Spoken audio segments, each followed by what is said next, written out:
I am from India. Born there, brought up there, studied there. Most of my life I worked there. Also worked in the Middle East for some time. And I moved to Denmark end of 2010. So I just thought I'll just share my story with you. And I hope you will pick up something from it that you could probably use. I moved here because I was looking for something different. I was looking for some challenges in my life. I had been traveling a lot in Europe and I wanted to try it out. As simple as that.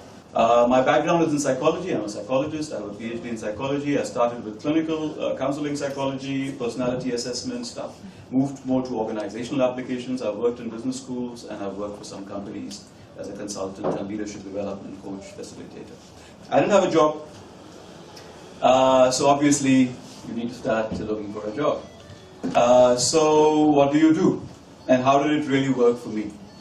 I also did the regular stuff, looking on all these websites, Job Index, Job Staten, and all these things. I did all that. But what really worked was meeting people to begin with. And here I would sort of agree with Torsten. It's not about networking just like that, but it's about intelligent networking. It's about understanding who are the people who would be interested in your story. I think that's the first thing. What is your story? How do you stand out? Why should people talk to you? What is it that you bring to the table? I think that's the first thing we have to be very, very clear about. What's my story? What am I selling? What are my aims? What is it I'm looking for? What is it that I can offer to them out there that others cannot offer? I have to have my story first. And once I have my story, then I can go around speaking about that story to others who are willing to listen. And then I have to identify who are the people out there who would be willing to listen to my story. I can't just go around flashing my card and saying, hey, this is who I am, nice to meet you, so you have this company. It just won't work. Torsten spoke something about America. There was a lady here from America, I don't know if she's still around.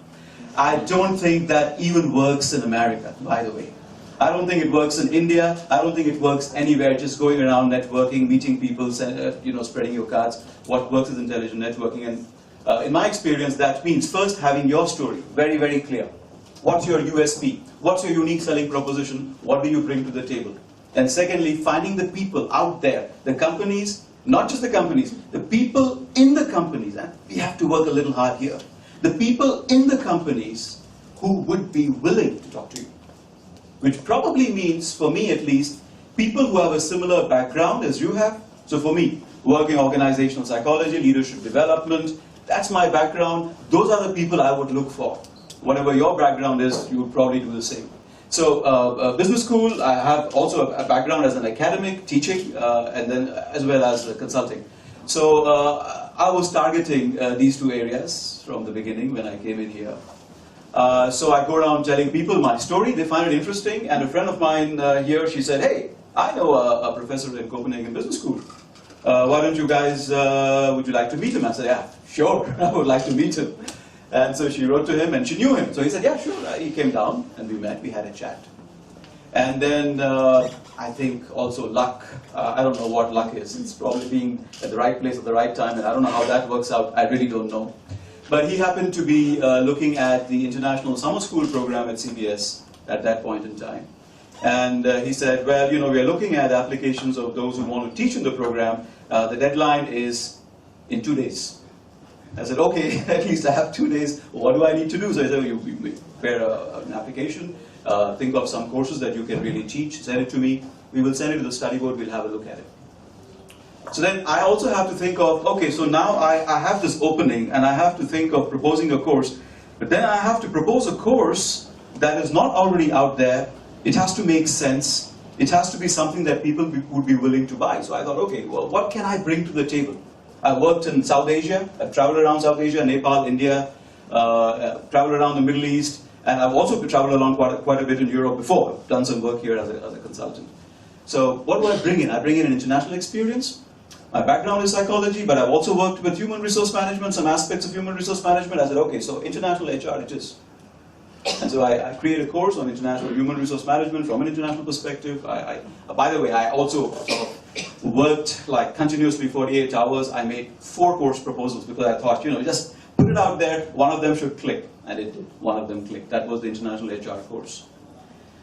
And so that's the course got accepted by the study board, and then of course there need to be sufficient students who registered for the course, and they were registered and the course ran. But this whole process took a long time. So I came here in October. I met this guy sometime at the end of October. I made the proposal in November. I got to know whether the course was accepted by the study board in January or February. And after that, I got to know whether there were sufficient students registered for the course by April. Right? But that was my first job. And I waited. That's one thing I learned. I cannot get desperate. I know. Belief in myself. I know I have something to offer. And I need to, if I don't have that faith, I need to honestly ask myself first, do I have that faith? That I have something unique to offer to Denmark, to the Danes. I have something to offer. Do I believe in that? If I don't believe in that, I'm already out. I am already out. If I believe in that, if I really believe in that, then I need to clearly develop my story, go out there and speak to people. So this was my first job. It took quite a few months. In this process, I also met other people. I met other psychologists through friends. One of them said, okay, let's do a workshop together. We organized a workshop for women leaders. It actually ran. Nothing came out of it. 3 months of planning. You know how much we made from that? I mean, how much I made from that? 2,400 kronas. And out of that, 1,200 goes away to scat anyway. So I'm left with what? 1,200 kronas. Yeah, big deal. But it doesn't matter. I have something on my resume. I worked with a Danish psychologist. These other women out there know me, that I can work with leadership development, and they enjoyed the experience. That's it. Okay. Another company works on leadership development. I won't get into the details. So I said, okay, leadership development, international leadership development, that's my area. Who do I speak to? I search. I find one guy who has similar credentials as I have. He's a certified Myers-Briggs type indicator practitioner. He's a certified leadership whatever coach, blah, blah, blah. Similar profile. I said, hey, this guy looks interesting. Let me write to him. And I write to him and I say, I came across you and this is what I've been doing and we've been working in a similar area. And I'm very interested to explore opportunities. No, not that, hey, I want a job in your company. No, I would be interested in exploring opportunities, if at all possible, for collaboration. He writes back immediately. He says, yeah, let's come over there, let's have some coffee, and let's chat. Go in there, I speak to him. It was a very nice interview, so then he directs me to the managing director. I had a nice chat with him, and then he directs me to the international whatever, blah, blah, blah. Nice chat with her. And then at the end of the story, it's final. We're signing the contract next week. I'm going to be hired as a leadership development facilitator. And then what happens? They were planning to hire one person with an international profile in Denmark because they had an international client, a company, a big company, that wanted that. In that week, that client backed out. So they didn't have the need for a leadership development facilitator anymore in that area. So they write back to me saying, we're really very sorry, we had a strategic meeting, but this is what we've got. We're very, very positive. Let's be in touch and we will get back to you. It's 2 years now. It hasn't worked out, but I'm still in touch with them, by the way. They say the markets, they asked me, do you want to move to England? I said, no, I came here because I want to be in Denmark. I was very clear about that. Because I was clear what I wanted to do. I wanted to be in continental Europe. I wanted to be in a Schengen country which has no border control, so I can travel to Germany, I can travel to the Czech, wherever it is, so I can do. I was very clear about that. But anyway, so such things happen. So you come close to your dream job, and then something happens out of the blue and you don't get it. Anyway, so I move on, and all this time my money is going out of my pocket. I'm not earning anything, right? So it's all going out and going out and going out, and I can fully understand the panic that sets in. What helped me a lot, I think, I practice meditation, I teach meditation. I think that helped me a lot in my whole process, because you really train yourself to look at yourself and look at where your anxieties are coming from and work on them. So personally that helped me a lot, but it could be different things for different people. So how did it work for me at CBS? It was, of course, through meeting people, not just blindly going and bombarding people with messages, but understanding who are working in my area, who is the institute leader, which are the institutes working with leadership, psychology, who are the people doing research in the area, who are the people, strategic level, targeting them, sending them a very well structured story in your email, a short but attractive story. They call you, they want to meet you, one thing leads to the other, and it moves on. This was one thing that worked for me. What is the other thing that worked for me? Now, I recently got, a few weeks ago, another job as an external lecturer with another institute called the Danish Institute for Study Abroad. You may know about this, DIS. They do student exchange, mostly American students. How did that work out? Very interesting. I had applied for jobs in DIS quite a few times. Okay? Not accepted. Quite a few times. And then, you know, I do a lot of... it's nice to keep yourself occupied, right? So I learned a little bit from positive psychology, that if you have a problem that you are facing, go and help others with the same problem. You'll feel better about yourself. Simple story.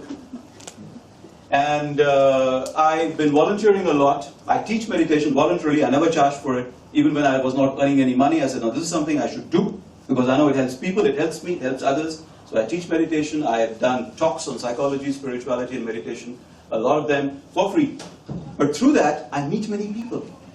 One more thing I think I would like to add is a couple of things. One is that out of frustration and out of desperation, and fully understandable reasons. I mean, you know, you've invested a lot. Many people do that. They invest a lot in coming to Denmark with the hope of finding a job here.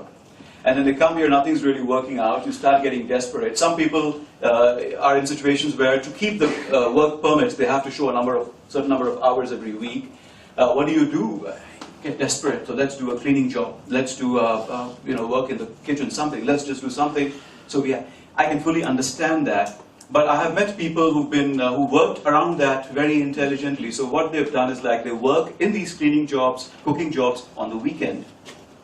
So they do like work full-fledged on the weekend, 20 hours, something like that, 24 hours. And then the whole week they spend on their actual objective of having come to Denmark.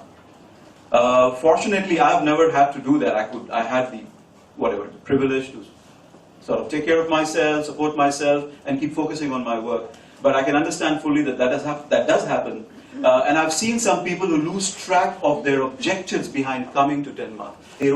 I have not met a single person who has been happy with their life after having compromised on what they had actually come to do. They end up bitter. They end up, and then that goes on to their children. It breeds. My own understanding is, if I understand after some time that I have made a bad investment, get out. There is no point chasing a bad investment and trying to make it better. Having said that, again, there cannot be any general rules. But I have to make a realistic assessment of the situation. I don't think any one of us would like to lead the rest of our life getting bitter and sitting in a corner and blaming the Danes for their racism and all their problems, which honestly is not a reality. There is racism in Denmark, big deal. There is racism everywhere in the world. So it's not about Denmark. And by the way, I think, at least in my experience, and I've looked in many places, racism in Denmark is certainly lesser than it is in many other countries. That is very clear to me. And one of the problems is when I see that things are not working out according to how I desire for them to work out, it's easy to blame others. It's easy to say, oh, I didn't get that job because of racism. I didn't get that job because of this. Sometimes that may also be true, but that doesn't help me. Thinking like that doesn't help me in any case. And secondly, many times I have seen that is not a reality. That is not a reality. I've been called to interviews. I'm from India, and the companies that I've spoken about, most of them, Danish companies. All the people I've spoken to, Danes. At CBS, all the people I've spoken to, Danes. So it's not really like that. Yeah, there are certainly some people like that, but that's there everywhere in the world. By the way, there's an old saying: you point a finger at someone else, the three fingers pointing at you. It's very useful, sometimes very painful to look at yourself, look at your own story where you've gone wrong, where you are falling short. It's very painful to do that, but the only way forward is to do that. Make a very realistic, honest, open assessment of who I am. Where am I going wrong? What do I really need to do? An honest assessment instead of saying, it's them, it's the Danes, because really, it's not the Danes. Thank you very much for your story. Very interesting. The comment. I do not believe in coincidences. Everything is lined out for us out there. We just need to make the right turn. to you as an example and as a meditation teacher, I guess. I am practicing a lot of unsolicited applications. You know, I take the phone, I call decision makers, I talk with them. But it really feels sometimes like I'm shooting out in the air, you know, hoping that once I will hit something, but when is the question. So maybe you could give a piece of advice on how to be patient, how to not get desperate. For me, at least, what's helped in looking at and not giving in to desperation is actually going beyond my identity that is based on a job. I'm more than a job. I'm not a job.